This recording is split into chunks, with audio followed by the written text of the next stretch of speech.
Rapunzel sure looks happy. She does. Well, her dream's gonna come true. They're sending the lanterns up after dark. Cool. We don't want to miss that.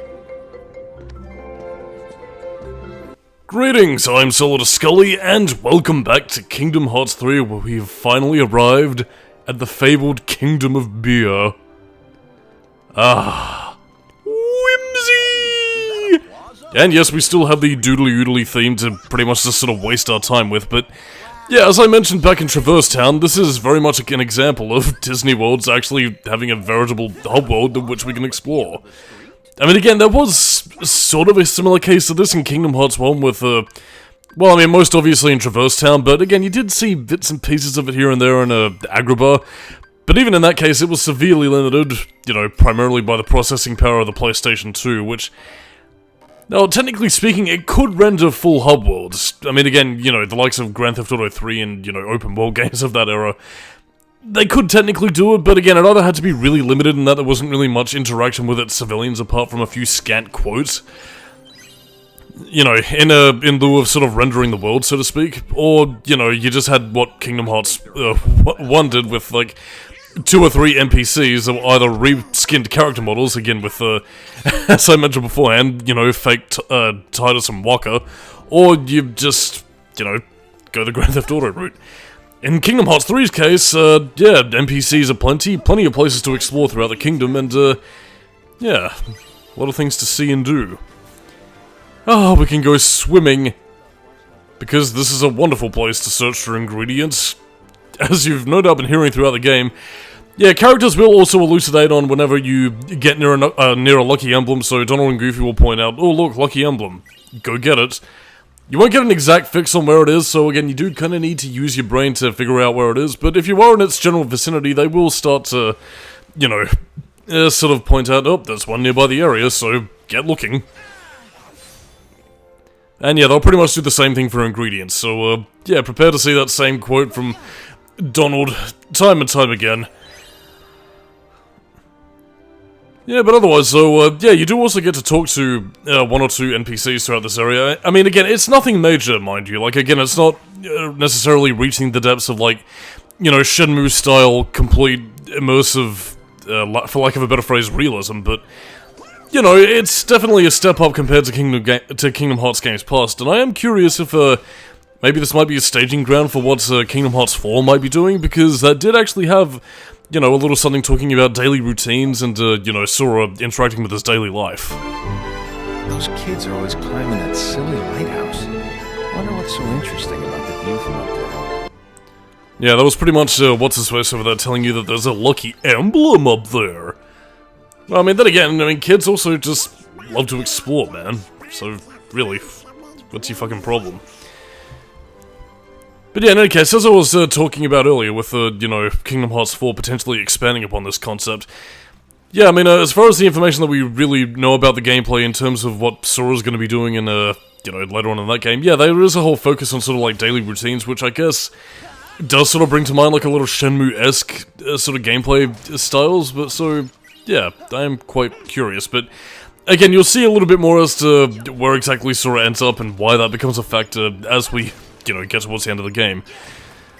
But I mean, in the meantime, however, for what gameplay that we have here, yeah, like, I mean, again, you do have a few areas to explore, and what you're collecting, I mean, again, you pretty much pick up ingredients, little treasure chests started about here and there, destroy people's property for cash money, talk to, you know, civilians here and there, like Mr. I wonder where the kids like the lighthouse, stupid kids, yeah, whatever. And that's Sora's Match.com dating profile. Ah, yes. Making sure he gets the most attractive angle for Riku. Oh man, it's a good thing those embers burnt themselves in just the right way to form the symbol of our Lord and Master at the Disney Corporation. Swimming is whimsical. Everybody has a lot of fun. Yeah, the only place you're not really going to be seeing too much of is actually the little market stall area that we were at before, but, yeah. I also miss out on my opportunity to get a photo of the festival marketplace, which is kind of required for some of the Moogle Shop photo missions, but yeah, well. All things to be gotten off screen, which doesn't really matter too much because it's more related to synthesis, so yeah, I don't really feel too bad cutting that stuff out. It's only really stuff that's related to either, you know, endgame related side missions or, you know, odds and sods here and there, really. I bet you there's a lucky emblem here. Ah, you think there's a lucky emblem, do you? Thank you, Goofy. I saw that lucky emblem. I mean, some of them are obvious like that, but others you do kind of really need to use your noggin in order to figure out, so, yeah.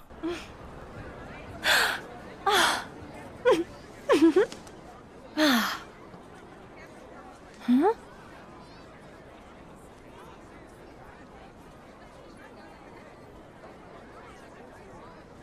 It's for the last princess.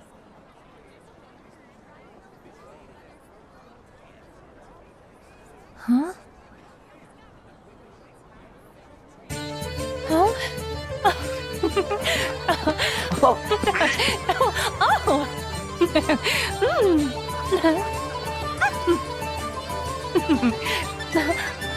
Come on, everyone! Come dance with us! Oh, look, laddie, here's a little Irish jingle. But I don't think this is an Ireland, because it's too nice of a day. Oh, look at Sora's little dance moves. Oh, ta-to, ta-tee, ta-tee, ta-to. Fiddle Dee Dee, Fiddle Dee Dee, Fiddle Dee Dee, potato. Fiddle Dee Dee, Fiddle Dee Dee, Fiddle Dee Dee, potato. By the way, this allows you to dance with the men. Just practice for him dancing with Riku. Fiddle Dee Dee, Fiddle Dee Dee, Fiddle Dee Dee, potato. God, I can't believe this is a fucking minigame, but yeah, Sora basically gets to dance in the Kingdom of Beer Festival. You don't get to take pictures, mind you, but yeah, you basically need to build up Rapunzel's joyful meter, and yeah, you can also boost your score by performing tricks. That's really all there is. Can you see those circles lighting up right there? Basically, they correspond towards the, you know, PlayStation button inputs. So again, blue being X, you know, purple being square button, red being circle, and of course green being triangle. So, yeah, nakwish really. Also, you notice that they finally braided Rapunzel's hair, you know, to get rid of the whole issue of rendering power with three-dimensional hair physics with it being ultra long. Anyway, I'm not very good at rhythm games, so basically I suck horribly at this, so, yeah. Yeah, I'll keep dancing. But, unfortunately, I got 2 left feet. And those big-ass boots ain't doing Sora no favors. They ain't like dancing spats, and, yeah, it's only really fun in the sense that it's kind of ridiculous, really. And I think even the game at this point realized that, you know, they do kind of need Flynn and Rapunzel to sort of hook up together, so yeah, that's pretty much all she wrote. Oh, doodly Irish jig. I'm still wondering where this is meant to take place. It seems European, but I mean, whatever, I'm not even going to entertain the notion, but by the way, I do actually like the subtle changes in daytime, actually, because it does gradually get closer towards the night as, you know, the dawning of the Lantern Festival becomes ever-present. Oh yeah, Sora, showing off those sick dance moves that likely won't be popular for another, like, 500 years or so. Oh yes, NPC, look at that. This is likely the most fantastical day of your life when you get to dance with a stylish man like this. Oh yes, show off all the kingdom's wonderful things. Oh, to-to-to-tiddly-do, to-to-to-to-tiddly-do, fiddle-dee-dee, fiddle-dee-dee potato, fiddle-dee-dee potato. Yeah, I really got nothing else to this dancing sequence. Will we come back here? Who knows, but either way, it is what it is. It's a very simplistic rhythm sequence, it's just that I'm not very good. Slash, I didn't really figure out that this was what all the button inputs really meant until I was actually in the middle of playing it. And it wasn't until the end that I kind of figured that out either, so I was just like, oh yeah! I know what to do right at the end when it doesn't fucking matter. And now the potential editing begins.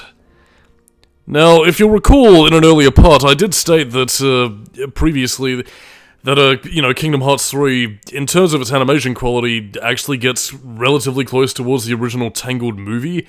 And, yeah, this is using some of the intense, sexy, Squaresoft CGI that's, you know, is incredibly good-looking and damn near on par with a lot of movies being produced, well, maybe not necessarily being produced today. I mean, this did come out in 2019, but in 2025, but, you know, I mean, it's at least good enough to match up to the original 2010 movie in terms of quality, and, yeah, this scene looks as if it was taken directly out of the movie. Again, unless, of course, you're doing a side-by-side comparison, I'm sure you can find one or two differences, perhaps, but either way, yeah, I'm sort of leaving this in relatively unvarnished as a bit of an experiment, because I don't know how this is going to go down, if it's going to be like, oh no, you're commentating over Tangled the movie, copyright. In which case I might have to do editing, either cutting the sequence out entirely, or just sort of trimming it down using, I don't know, Sega CD vision.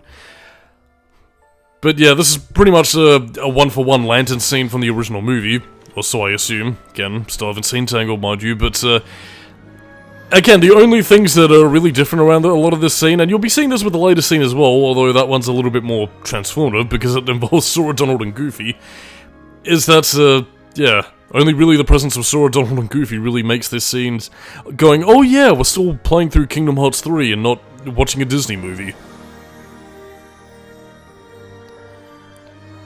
Oh, whimsy! Whee! But yeah, it's not too long after this where, again, obviously, if you couldn't tell from the scene earlier, Rapunzel, she is Whee! But yeah, that does also bring into questions like, wait a minute, if Mother Gothel ain't her mother, then why is she after Rapunzel? But yeah, it's all to do with her luscious hair. And not because she wants to be blonde. Because blondes always have more fun, according to Heather Mason, and Dr. Cortex, and I don't really know who else. Do blondes really have more fun? That's a question I want to ask. But yeah, all the same though, to kind of talk about anything else, just to keep myself waffling on during this whimsical scene of lanterns floating about in the air. Yeah, I do believe there is actually a bit of a dub-induced plot hole here, mainly in the sense of the fact that I guess they couldn't be bothered rendering these characters, but yeah, the whole thing with, you know, Flynn Rider and the crown, basically the tiara that was meant to be, I think it was intended for the princess, or in other words, Rapunzel here, who doesn't know of her princessly heritage. Yeah, apparently he's meant to cut it off to, like, some two thief characters, but they got adapted out, and yeah, apparently that leads to a bit of a problem, in the sense of, where the scene continuity is going to be going between, you know, here and the cutscene after Sora, Donald, and Goofy get involved back in the plot. And the only reason why I really bring that up is because I heard it on Hellfire Comms, so, yeah. Well, then again, I suppose people who've also watched the movie might be wondering, you know, what exactly happens, as it's one of the few instances where we don't really get to see much of what goes on in terms of the direct story, which usually happens with a lot of other Kingdom Hearts worlds, but bizarrely not this one very much. Wow!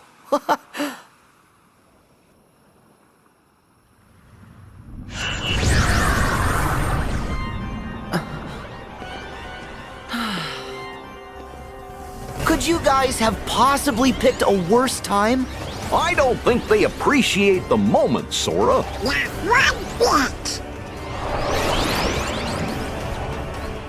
It's time for these wet blankets to go.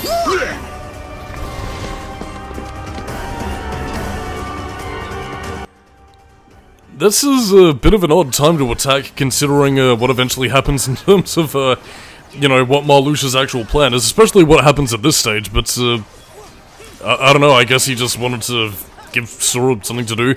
It's really just a matter of having some regular gameplay for gameplay's sake, really, but, yeah, we'll soon start to get to see what Marluxia actually meant in terms of, like, oh, Sora, keep the princesses safe.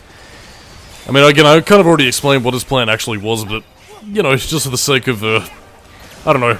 Motivation-wise, it's pretty confusing. It just really seems to be done for the sake of giving us more nobodies to fight. But, I mean, I'm not really complaining, though. I mean, I do enjoy using flow motion to take down a lot of Marluxia's little death sighs. The only real annoying thing is bits like that, actually, where, again, they kind of go incorporeal, you know, in typical nobody fashion, where they no longer exist. relative to the spatial coordinates of our world.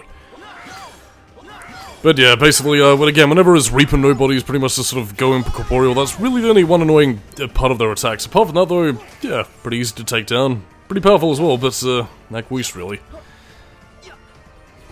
Ah, damn it. I want to use my reprisal attacks, but you're not letting me. Let me kill you. But on the bright side, though, we do get the beautiful lanterns lighting up the background in terms of Sora's... in terms of Sora's battle state here. Which, I guess kind of talk about it, going through worlds versus, return visits. Yeah, I mean, apart from maybe one other example, you only really get one time a day, whereas, again, if you're visiting worlds, during the main story, you do actually get changes in terms of the time of day and, changes of scenery and all that, so... Yeah, again, I mean, there is benefits to going into these worlds, as part of the story versus, a repeat visit, but... Yeah, I don't know. The only thing I really wanted to bring up is that the lanterns are pretty. Perhaps someday the princess will find her way home, much like Princess Ventus. And yeah, I know I'm really late in mentioning this, but yeah, this is also the Wishing Star's maximum shot lock. Launches multiple bullets towards everybody, and yeah. Which is odd, because I mean, it uses the giant fuck-off mega cannon, so you would have thought that it would have used like maybe one of those ultra shots, but I guess not. I guess I just wanted to save that for the secondary Keyblade transformation. Oh my god, vines! Sora needs to do some pruning, and fast! Dun dun dun dun dun, nobody theme attack. Stop doing your little Crash Bandicoot dance, the end is inevitable. We can't flow motion forever, but this will be the end for you. Ah, victory!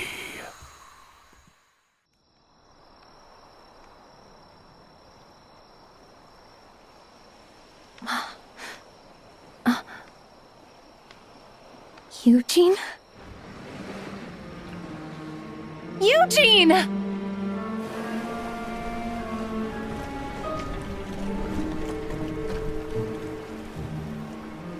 Oh dear, he's run off with the crown and forgotten you. No, he wouldn't. Who are you?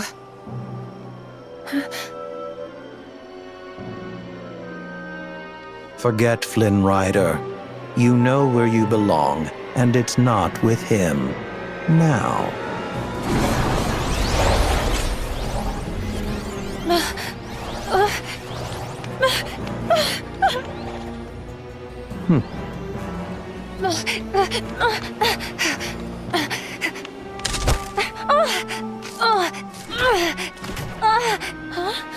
Rapunzel!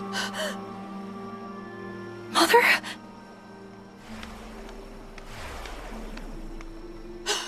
Oh, my precious girl. Mother? Are you all right? Are you hurt? Mother, how did you... I was so worried about you, dear. So I followed you, and I saw them attack you, and... Oh my... Let's go. Let's go, before they come to.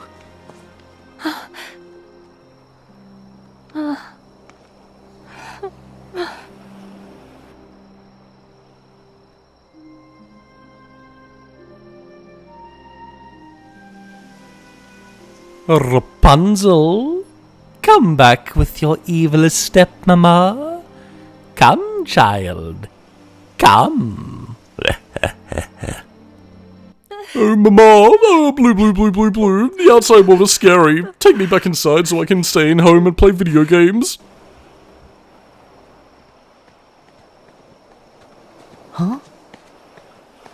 Hey, isn't that Rapunzel? Wait! Rapunzel! Oh, Show some decorum. Marluxia! The girl has found her dear mother. You should let them be.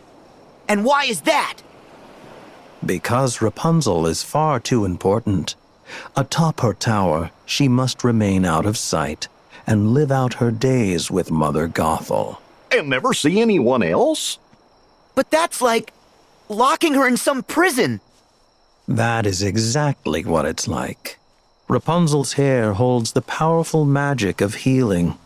And yes, Mother Gothel wants it for herself, as do others. And if Mother Gothel's actions will protect Rapunzel, preserve her, then she is doing the organization a favor. What favor? Let's say she's keeping Rapunzel on the shelf for us. An extra pawn in case you fail to find the remaining Guardians of Light. And we have occasion to call on other Hearts of Light instead. A new 7 hearts to fill out the ranks. New 7 hearts?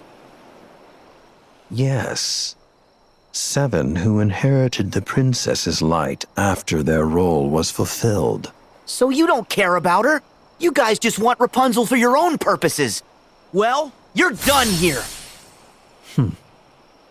I just knew you would go and make a scene. Very well. Then it's lights out for you.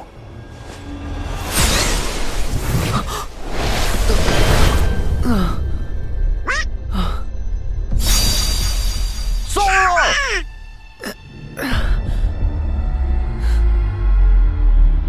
You always were such a sound sleeper.